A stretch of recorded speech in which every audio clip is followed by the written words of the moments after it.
Hello, hello.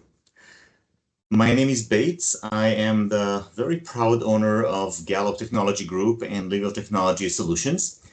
We have a very interesting webinar today regarding the efficiency security portion of working remotely.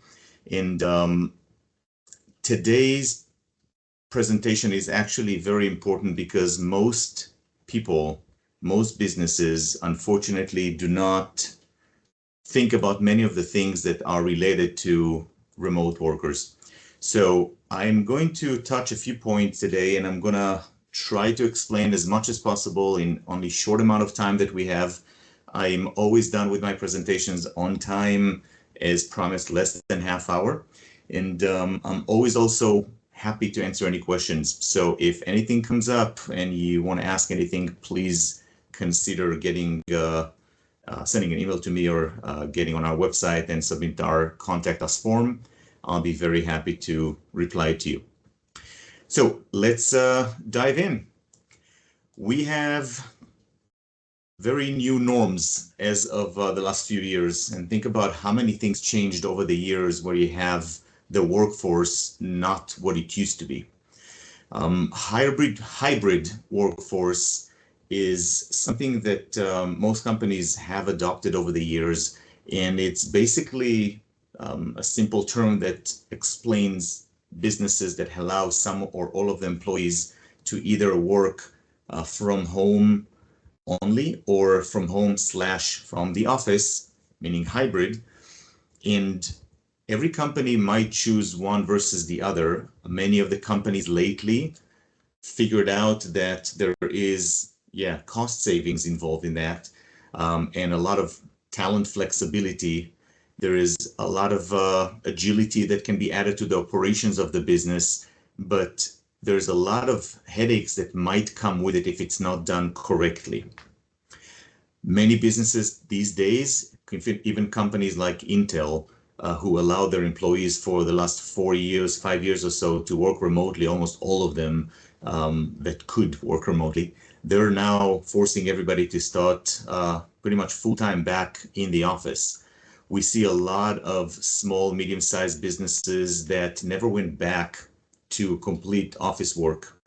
And why is that? Because we have a lot of benefits that go with it. One of the things I can tell you on my experience as a business owner in the last 21 years, one of our biggest problems was to find good employees.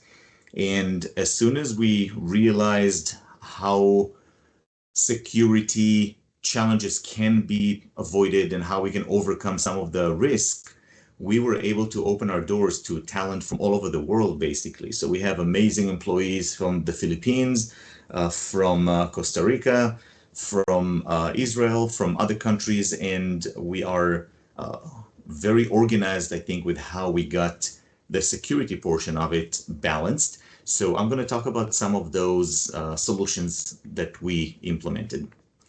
So there is some new norm over here, but you want to understand also there is also a huge expansion of the attack surface. And the exposure is much greater because people use public Wi-Fi and they use a lot of personal devices and their home network. You probably can think of many different devices that connect to your home network at the same time that you connect to your home network when you work remotely. Anywhere from the TVs to the alarm company, the thermostat and the water heater, almost everything that has remote access or Wi-Fi or network connection is now an entry point that is very dangerous to your network. And if you're connecting from that network, you're exposing your office, your company data to a lot more potential danger. There are new endpoints and really lax policies that widen the vulnerabilities. Every 5 seconds, your kid can bring a friend over to the house, joining the same Wi-Fi, or connect their laptop to the Wi-Fi at home. Or if you're in a hotel or a coffee shop and you want to take advantage of the library Wi-Fi, all of those public networks are a big exposure potential for you as well. And there is a lot of unmanaged devices as well. Unmanaged devices are, again, the Internet of Things devices. Devices even like a fish tank. I don't know if you guys heard that story, but there was a casino a few years ago that was hacked through the company that offers the fish tank maintenance. So that casino has a fish tank. The company that offers the maintenance had remote access to the fish tank filter and other system sensors over there. And that's how they used to disperse more chemicals or check the water balance and then dispatch their cleaning people for the aquarium when needed. Well, that fish tank company got hacked, and through their network, very small company, but through their network, the hackers were able to get into the network of the casino. Same thing that they can access your company data, your company network, if somebody at your home office is introducing an infected device. Now, there are some common and costly security mistakes, and let's talk about them. Phishing and social engineering are a very, very big, the top threat, basically. The impersonation attacks, they persist and are very widely used when people work remotely. Impersonation means that your employee might get a phone call from the property manager or the office manager from the office next door to you, or from whoever. They're not in the office to confirm that that is the right person. They might get a call from their IT company impersonating your IT company, and it's somebody else. How do you avoid those kind of threats? Social engineering, a lot of it targets remote staff these days. It's really not hard to figure out which companies do offer remote workforce or the ability to work remotely. Even if you have job posts out there and it says work from home or whatnot, that is stuff that hackers might be using against you. And if you don't have the IT people present nearby at your home office or the coffee shop, the users can usually be very easily deceived by emails and phone calls, and it's really harder for them, much harder for them to figure out what it is that they are dealing with. So I want to share with you real quick a quick video here that hopefully I can share with you. Let's see. Give me 1 second, because I will bring it up, and I think it's going to be very interesting for you to see how my own wife was able to fall through this scam. I basically used a free website that offered for me to take a sample of my voice, and then for me to type in whatever they want me or them to say in my voice. That's called deepfake. And I'm gonna share with you my screen right now, and I will play that for you. So you're gonna see my wife, married to me for now 23 years, how she fell for that, didn't recognize my own voice. Hopefully you guys can hear that. Let's see.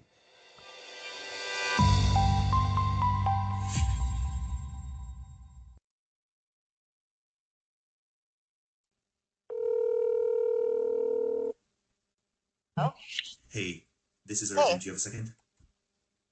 yeah, what's up? I'm on the phone with Wells Fargo. I need your social security number, please, real quick. Sure. And what's your mom's birthday again? Hey, 8. this is urgent. Do you have a second? Um, Hold on, I'm coming over there. I'm on the phone with Wells Fargo. I need your social security number, please, real quick. Yeah, no, bye. Yeah, so this is, again, something that my own wife fell for, and it is very, very scary that that happened. And she knows better, but still she fell for it because it sounds really, really, really real. And that was a free tool. Imagine the paid ones that can sample more than 5 seconds or 10 seconds of your voice. Now, keep in mind also that those hackers, those tools what can happen is they can call you and listen to your recording of your voicemail. Hi, this is John. Thanks for calling, blah, blah, blah. Please leave a message. That's enough for an engine like that to actually sample and create whatever text, whatever words you want that engine to say in your voice. So again, super scary and something to worry about. We have some other mistakes that people make, and I want to make sure that I convey them more in depth. The BYOD, bring your own device, and the unsecured home networks. There are personal devices on the home Wi-Fi and home network. They are always going to be the weakest links, because how many times have you gone to your smart TV and went to the settings and updated it to the latest firmware or latest software to make sure that any security patches on that TV are patched by the manufacturer? They release those patches. They know that people get hacked through their TV. They write those fixes, but nobody bothered to go and update those. Same thing for your smart refrigerator and smart everything. And again, malware, unpatched systems, rogue apps, those are all areas that we need to really worry about. And we have the personal devices and routers. There's a reason why a router in Walmart costs $20 and router from Checkpoint might cost $2,000. They're both going to give you internet connection, and both can give you maybe Wi-Fi access. You will never notice the difference when you try to get out to the internet. But there's a huge reason why some of those devices are $2,000 or $10,000 and some of them are $20. There are major capability differences between them. Talk to your IT company, to your IT person, and make sure that they all understand what it is that is happening on the back end of your network. Let's look at simple security that actually works. We're going to give you some advice real quick. Mandatory multi-factor authentication. It's needless to say that passwords these days don't mean almost anything anymore. You do want to have strong passwords, of course, but you also want to make sure that you don't use the same password for more than one login, website, or tool. How do you manage all that? That's through a password manager. We'll talk about that in a second, but enable multi-factor authentication. It adds a huge layer of essential security protection right now. It's very easy to deploy. It has an amazing ROI.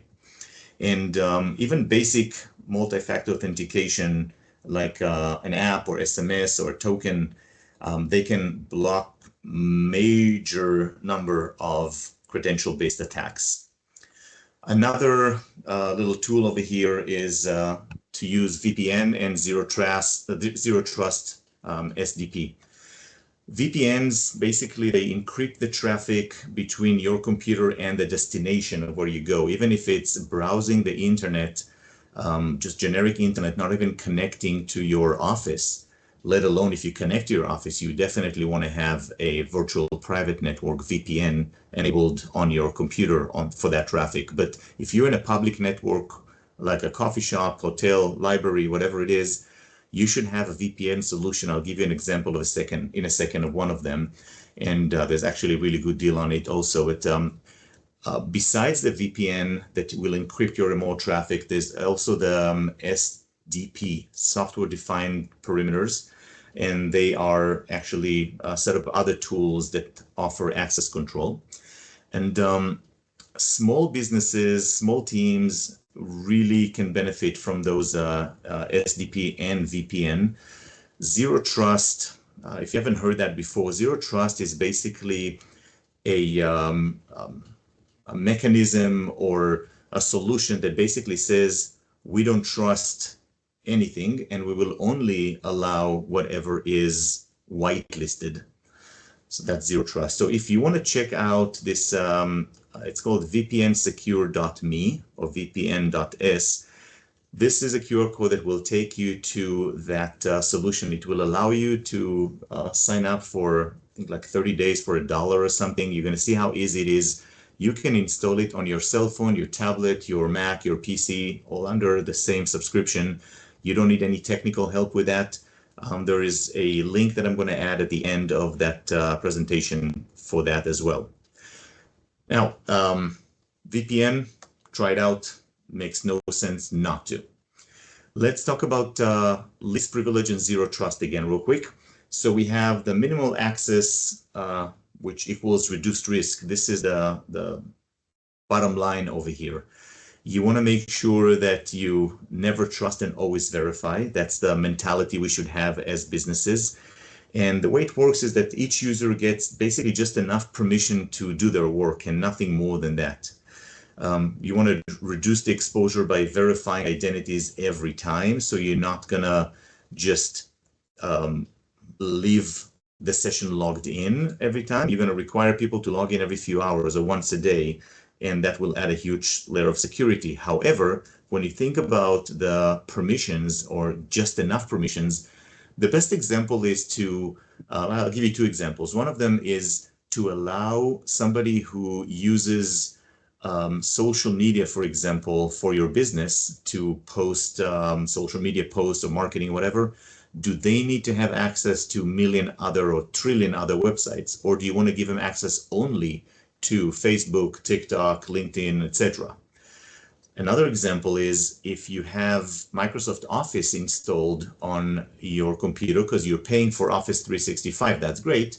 You get Word, Excel, Outlook, PowerPoint, a bunch of other applications. You don't have to give everybody access to everything. If some people only use Word, Excel, and Outlook, why do they need access to other applications that might be a backdoor to their system if they're not patched correctly, or if they open a PowerPoint presentation without understanding that there is a code behind it embedded in it, and it wasn't blocked, and now they infected your network. We have patch management and device security. Another piece of advice I want to give you to regularly update and make sure you pay attention closely to the vulnerabilities and make sure that you're proactive with this. This is not just Windows Update. This is update for your Microsoft Office applications, to Adobe, to Firefox or Google Chrome browser, to any application that's installed on your computer. Those should be always patched on a regular basis. It is a lot of work. There are tools out there for companies like us to be able to manage it remotely for our clients and figure out what needs to be done. But I also understand that there is a problem with that, because sometimes you install the latest version of one program and it breaks the connection with another program. This is why you want to probably have somebody professional do that for you. Device encryption is another vital step over here. If your laptop or tablet or cell phone is stolen or lost, if the data is not encrypted, it is really not hard to get into that device and take all the information to fish it out of there and then utilize it in a bad way. So unpatched machines are a very easy target. There's a lot of backdoors that you can unfortunately see happening from unpatched programs. And automating the updates and enforced encryption even on personal devices. And I'm going to touch on that in a second, because allowing people to be people is the biggest threat over here. Employee training is a major defense mechanism. You want to make sure you empower your employees and make sure they understand that they are the human firewall. It is done through regular education. It will reduce the breaches from human error. Last time I read, it was about 86%, I believe, of all breaches happen because of a human error or a person causing it, not necessarily an open port on a firewall. It's somebody that clicked on a link, somebody that opened a program, somebody that shared information they shouldn't have. So technology can help, but people are the best defense. Monthly quick training keeps the awareness high. This is something that every business should have in place. Cyber technology security training system in place. We also want to talk about the secure the cloud solutions that you are using. Cloud first, it's a term also. It simplifies as a scaling and patching. That's great. I mean, if you have a cloud solution, it's awesome. But the main reason is because most of the cloud environment will have a built-in security. For example, your Microsoft email or Google email service, a Google workspace, and file sharing solutions. What is the difference, you think, between having a server in your office to share files with your remote employees that have to connect remotely to your office, basically have some open doors on the or open windows in the back end to be able to access those shared files, versus the security that Dropbox or Box or SharePoint or OneDrive or any of those already have in place? They already have a lot of security in place and take advantage of that. There are also the backups and the security that those cloud solutions bring automatically into play, as opposed to the DIY systems that you have in your office maybe. We want to use trusted platforms, Office 365, Zoom, Teams, as opposed to the third-party free applications that nobody heard about because it's, $2 a month as opposed to $6 a month. You will save a few dollars, yes, but you will risk a lot more, and it's going to cost you potentially a lot more. Those systems have built-in security features like multi-factor authentication, built-in encryption, controlling who can access what, who is joining what meetings, etc. And many people already use 365 and Zoom. You want to make sure you activate the security settings for extra protection, and it costs nothing extra in most cases. Most people just don't go and add that layer of security because they don't know about this is what companies like us or your own IT team are here for. Remembering passwords, so using a password management, you want to make sure that you have a good antivirus program, anti-malware program on your network, on your systems. And this is not just set it and forget it. A good antivirus and anti-malware EDR solution will be something that needs to be managed on a regular basis and monitored. It's not just installing it like old school antivirus programs. You want to make sure you use unique passwords for managers. You want to make sure that you have different access level to the data and to the devices. Not every employee should be able to access every device on the network, for example. We're going to talk about continuous monitoring and shadow IT detection. You want to make sure that you always monitor for unusual activity, and you want to make sure that you prevent or at least monitor any applications that are on your network that you might not know about. DEX, which is Digital Employee Experience, those are platforms that can help you centralize all of those oversights. There's one from TeamViewer. If you don't have an IT company like Gallup, for example, that offers those solutions, you can engage with a solution you can maybe install yourself. TeamViewer DEX might be the next step for DIY type of businesses. Let's talk about hardware inventory. A lot of people forget about that. I'm a big believer, as you probably heard me saying in previous presentations and webinars, you cannot manage what you cannot measure. How do you manage security of data if you don't know where the data resides? If you have computers on the network that users log in from, personal computers, what about cell phones and laptops and USB drives? Are people allowed in your organization to download whatever they feel like into a USB drive? Can they connect from any laptop? Can they connect from anywhere in the world? That's a huge question. Those are type of things that the right tools, sometimes free added security from Microsoft 365, might allow you to have some geofencing at least, or to allow access to your Microsoft 365 applications or data on the cloud or on the devices only from authorized devices. Those are tools that you should never skip if you have those third-party applications in place already. Let's talk about some actions you can take to summarize some things over here so we can remember to audit the current work model and update your policies. Every business should have policies for hybrid/remote work. You want to train your staff on a regular basis and have some training on phishing and safe online habits. One of the things I love to do is send our clients phishing simulation emails, and we can see which employee actually falls for those phishing emails and who are the people that need a little bit more training maybe from the company. You want to require VPN to use on any remote connection and try to avoid public Wi-Fi if possible. Tethering from your cell phone is always more secured than a public Wi-Fi.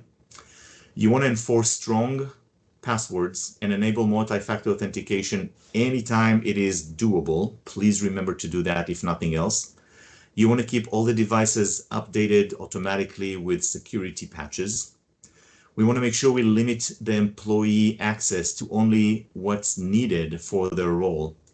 Does HR really need access to accounting and vice versa? You want to use secure, trusted tools for communication. Don't just use the free tools out there or the stuff that is included with your free Gmail account.